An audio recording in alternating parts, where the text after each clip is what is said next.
Ok. Et est-ce qu'il y a des recommandations nutritionnelles spécifiques pour renforcer l'immunité? Oui, justement, on avait parlé tout à l'heure un petit peu. Donc, déjà, comme règle générale, on avait, si je me souviens bien, il y avait une étude bon, qui est assez ancienne, mais qui reste toujours valable. Donc, un échantillon de je ne sais combien de personnes qui ont participé à cette étude, groupe contrôle bien sûr et groupe test.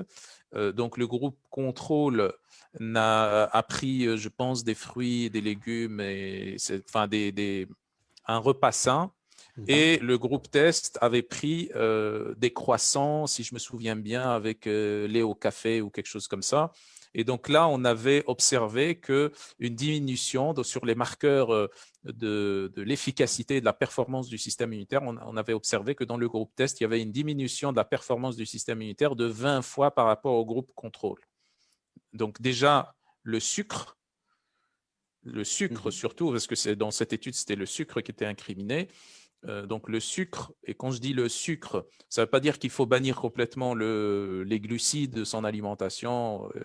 Donc déjà, ce n'est pas possible, mais on peut diminuer. Mais le plus important, c'est d'éviter les aliments à index glycémique élevé déjà. Mhm. Ok. De diminuer donc ces aliments à index glycémique élevé, d'augmenter ou de veiller à un apport protéique suffisant. Donc l'apport protéique suffisant pour une personne sédentaire, c'est autour de 1 gramme par kilogramme de poids par jour.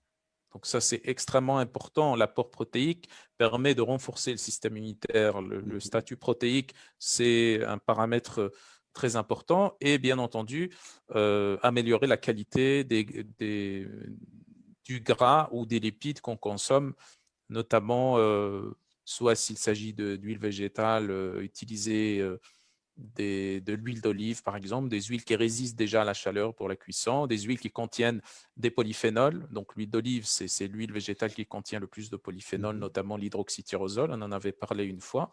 Et puis tout ce qui est graisse saine avec par exemple des poissons ou des graisses d'origine végétale ou d'autres sources plus saines. Donc voilà un petit peu, il faut réduire l'index glycémique des aliments, euh, avoir un statut protéique suffisant et améliorer la qualité des lipides. Donc ce sont disons, les trois principales recommandations nutritionnelles qui permettent d'améliorer l'immunité en général, parce qu'il ne s'agit pas uniquement du système immunitaire, mais aussi du Mhm. microbiote. Et donc, sur le moyen et long terme, ça a un effet très, très intéressant sur l'immunité.